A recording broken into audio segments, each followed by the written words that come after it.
So here we are today. We're talking to Gordon GILTRAP. Gordon, you have quite a few things going on, and the first thing is you've just released a downloadable EP with your classic track Heartsong, and it's got a few extra things on it as well. So let's start by getting some background on the reasons behind re-releasing that track, and also there's an all-star version on there as well, I think. Yeah, this is going back many years, of course, and the reason for releasing it was because I worked it out that it's 40 years. It's an incredible thought, isn't it? It's 40 years since its initial release. And I thought, well, let's mark the occasion. Let's let people know about it. And it's good because it also coincides with the publication of my biography. That was the reason behind it. Now, what you've got on the EP are 4 tracks. We've got the original Heartsong that came out in 1977 on the Perilous Journey album, which was released as a single and got into the charts in 78. And my friend Paul Ward took the original 2-inch master, right, of the original recording, yep, and copied every single track digitally onto his system. So he was able to remix each track individually. So it's been remixed and been, if you like, enhanced. And it's got a slightly more sparkle to it and more richness, I think, on the bottom end with the release of the original. So that's that one. The all-star version was originally recorded in 2003 with special guests Brian May, Steve Howe, Midge Ure, Neil Murray, and Rick Wakeman. And that has been remixed by Paul Ward. And there's some extra bits on it that weren't on the original release. There's some extra stuff that Brian May put on that we didn't use, but it's now on the re-release single.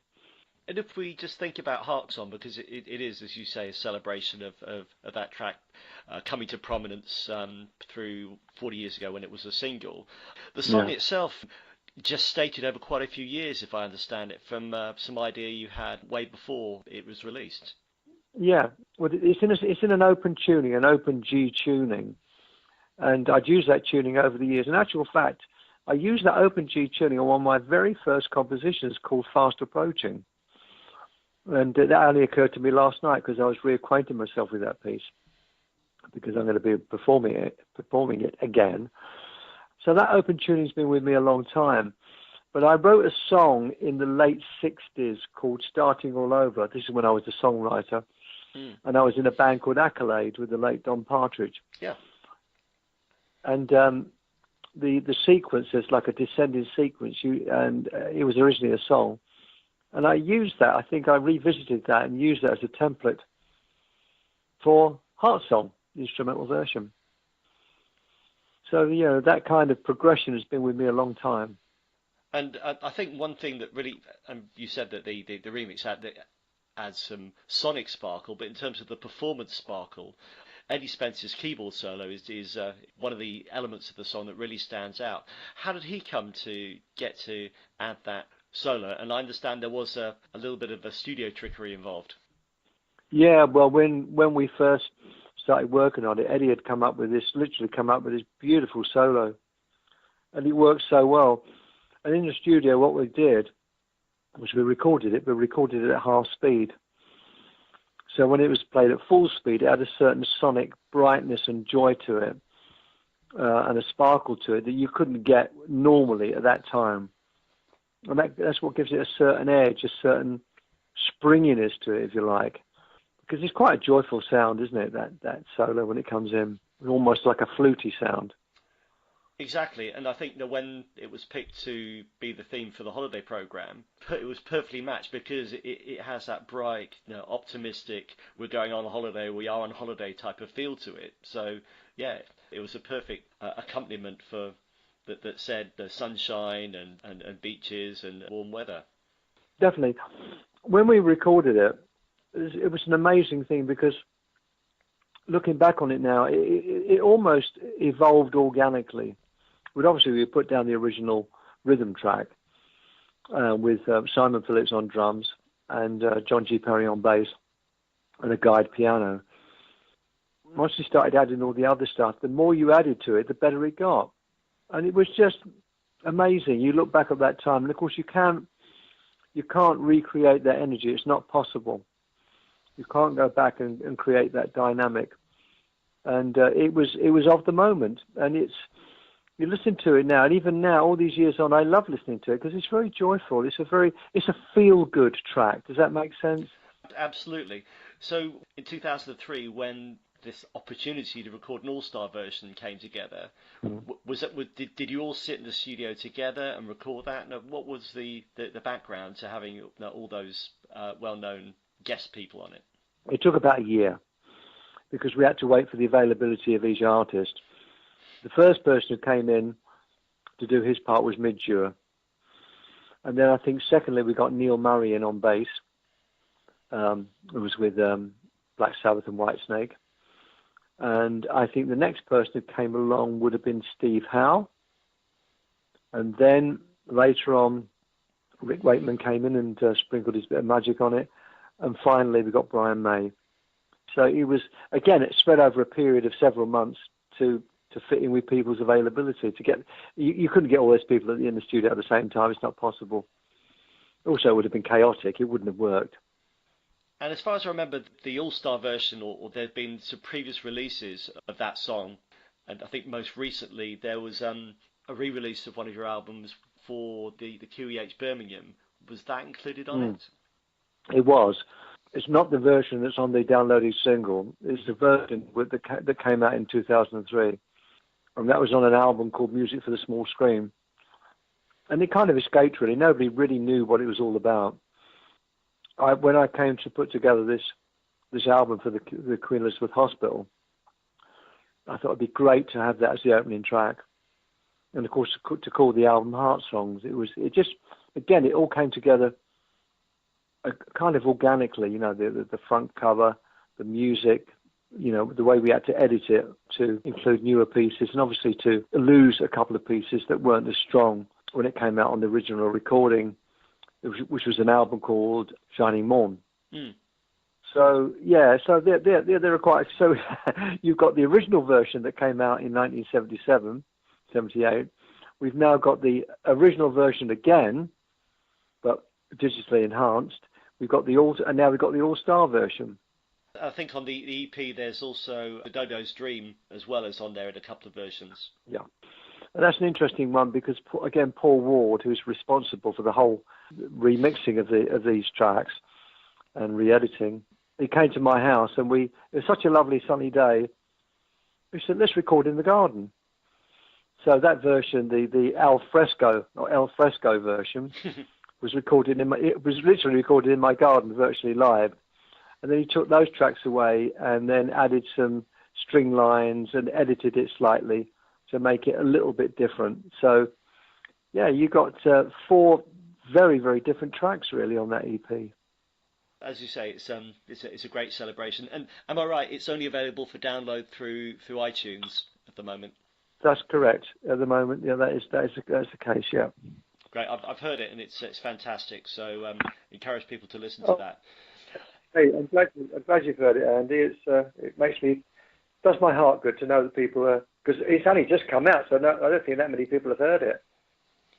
Perfect. And as you said, if we then look at some of the other stuff you're doing, the Perilous Journey that you've had encapsulated in your new book, which is, I believe, the launch or the release date is this Friday on the 5th?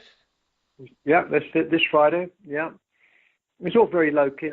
I'm doing four small low-key events up until December around the country. This is the first one, obviously, in Woodstock. The second one is going to be at a theatre in Derby, and then there's one in Yorkshire for the Classic Rock Society, and then there's one in Chichester, all the same kind of format. If I may, there's a few sort of little milestones in your career that I'd like to just touch upon. Yeah. Originally, when you started out, you were sort of on the folk circuit with people like Bert Jansch and Mike Oldfield as a singer-songwriter. What was the catalyst for you moving to purely instrumental music, I guess, in the lead up to Visionary in '76? I did an album in 1973, my last solo album as a vocalist. for Phonogram Records. And the head of A&R met there. I had a meeting with him. And he said, I like the new record. It's very pleasant. The songs are nice. He said, you write quite nice songs. He said, but when you really ring them bells, that's a term he used, he said, is when you just play the guitar on its own, your instrumental pieces. And to me, this was like a revelation, because I always regarded the instrumental stuff as being secondary, because I really thought I was a good songwriter and a good singer. And as the years have gone, I look back on it now and I realise I wasn't. I wasn't a great songwriter and I wasn't a great singer. And I took on board what he said. And as time went on, I thought, blow it. I think he's right. Let's just concentrate on the instrumental side of what I do, the composing side. And of course, that was a radical change. And I'm glad I made that decision, because the end result was Visionary in 1976, which must have surprised and even shocked a lot of people. It's almost like a rebirth. They probably thought, wow, what's happened to this chap? The last time I heard him, he was singing all these songs and, you know, kind of doing these odd, fancy guitar instrumentals. And now we got this full-blown concept album that was very intense, very powerful piece of work, I think. Yeah, and was it important that you had the lyrical theme behind it of Blake? I know it's an instrumental album, but the pieces are inspired by Blake. Was that important in terms of the transition from a singer-songwriter to purely instrumental to inspire the music? Yeah, it was. I discovered Blake for myself, and I became very passionate about Blake. I still am. I was a huge admirer of the man and what he did, because there were so many facets to Blake. He was very spiritual. People said he was a mystic. He was a prophet. He was probably clairvoyant, and he was an extraordinary artist, extraordinary visionary artist. And his poetry was just at times very, very deep and meaningful and very profound. And I became obsessed with William Blake. And that, in its way, inspired me big time to write the music for Visionary. And that led to almost the holy trinity of albums that you released, from Perilous Journey through to Fear of the Dark. And then the conclusion of Fear of the Dark, was it, okay, I've sated my my desire to do instrumental music and then move on to other things, or was it just a kind of a logical progression into the things that followed? I think you're absolutely right. It's nice of you. Very kind of you to say the Holy Grail of the three. A lot of people say the Holy Grail was Visionary, but there you go. In those days, a record company would work with you. And there's always the third album, wasn't it? With any artist, it's always that third album. The first album would be to get noticed. The second album to be a bit more established. And then all the things you'd learned in the making of those first two albums you used for the third. And for me, Fear of the Dark was the perfect combination of all those elements that we'd learned with those first two albums. And also on top of that, I finally got a decent album cover. That gatefold album with the reflective sunglasses was just astonishing. Oh yeah, I remember it really stood out in record shops. It did, and also I still to this very day don't understand the record company, because Visionary was an album inspired by William Blake, but they didn't put a Blake illustration on the front, which would have made sense. They got some artist in to do some airbrush work with some bloke looking over a railing wearing a hat. The Perilous Journey album cover I thought was abysmal. It's the worst album cover I've ever seen. I've kind of got used to it over the years, and even Visionary, because I have a fondness for it, because I have a fondness for that period in time and a great attachment to the music. But when Fear of the Dark came out, it was like, okay, this is it. I got my dream come true. I got a gatefold sleeve, and I feel as though I've, to a degree, arrived. The thing that I love, and a lot of people that we write for are big rock fans, is that there's a few Iron Maiden connections in Gordon Giltrap's past. I understand that Nicko, as he's now called, McBrain, played on that 73 solo album you did. He did. Yeah, it's the first time I met Nicko. He played drums on the GILTRAP album 73. And also, when Visionary came out in 76, the typeface that we used was adopted by Iron Maiden a couple of years later. That's right. I was the first one, as far as I know. I didn't choose that typeface, but it certainly predates some of the Iron Maiden stuff. And of course, they then did an album called Fear of the Dark. I know. How ironic is that? That is ironic. And also, I believe that who's the vocalist? Bruce, isn't it? Bruce Dickinson, yes. Yeah, Bruce Dickinson has recently had a biography out, and it states in the biography that he was inspired by Heartsong, I think, on one of the tracks, and also he said that Nicko McBrain had said, "Oh yes, I played on that track, Heartsong," which of course he didn't, unless he was getting mixed up. And Nicko's an old friend of mine anyway, so it's not a problem. I just had to smile at that. I thought, a bit of a strange memory there, Nick.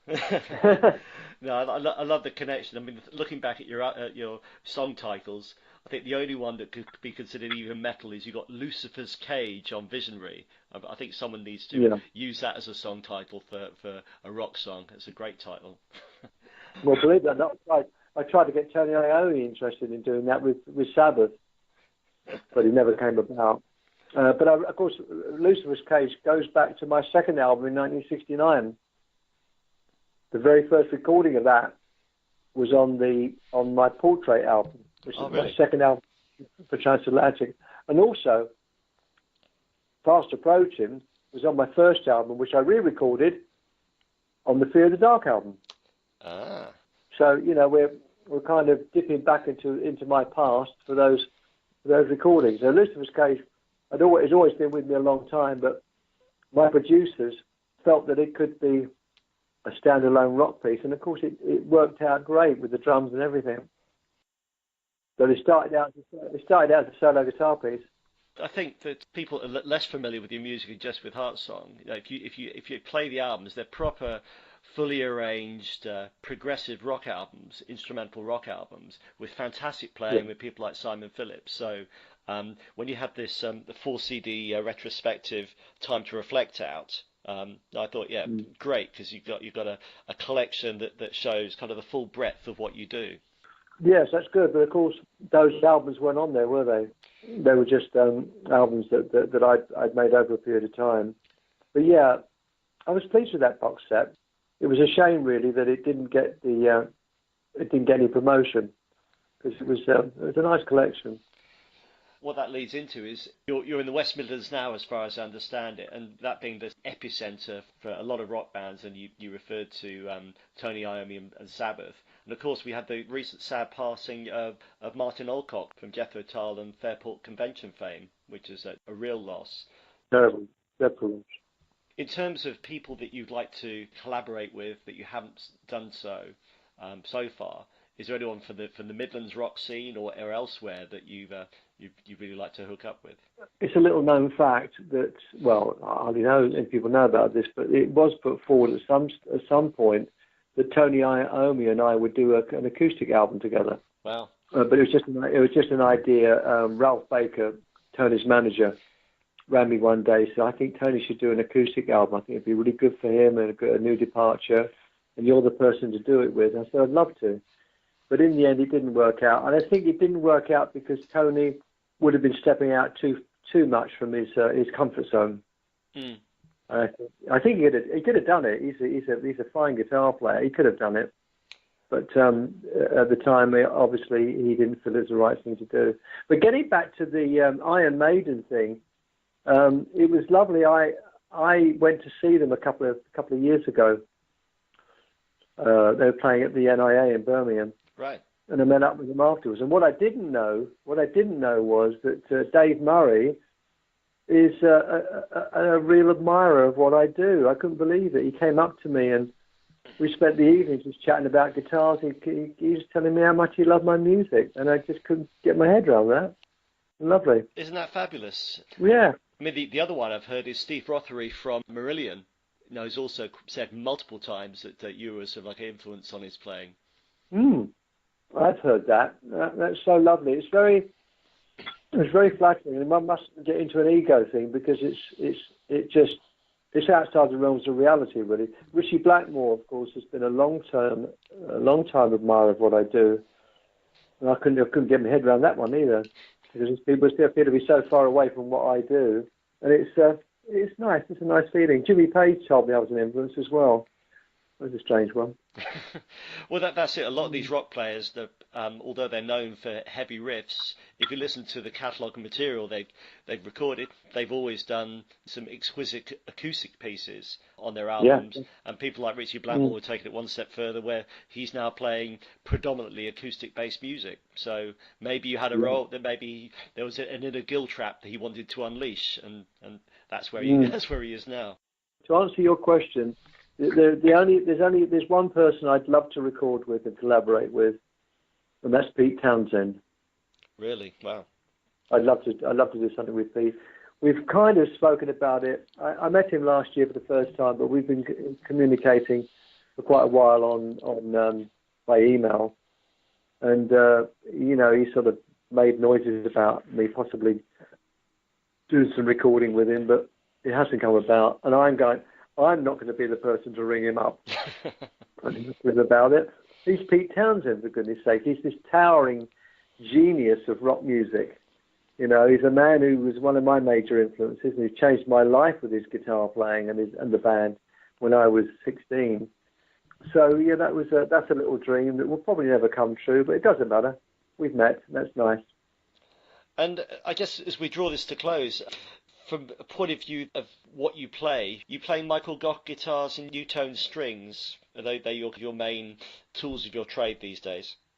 Okay, I'll tell you the main tools of my trade. I can list them quite simply. I use Fylde Guitars, which is Fylde. Fylde Guitars, made by one of the greatest guitar makers in the world. That's Roger Bucknell. I have several of his guitars, one of which is a signature model. And I also play guitars produced by the company called John Hornby Skews, JHS. Oh, you've had a long-standing relationship with them, I think. Yeah, well, that's still there. I've got it. Yeah, I have the brand is called Vintage.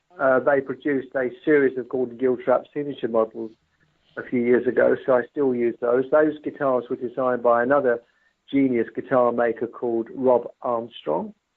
In terms of electric guitars, yeah, I've recently acquired a lovely electric guitar made by my friend Michael Gough.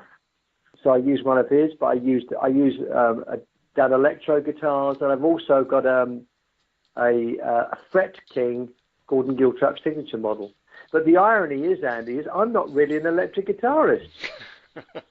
I just dabble, I'm a bit of an imposter when it comes to playing the electric guitar, and I only use it for one piece on stage anyway.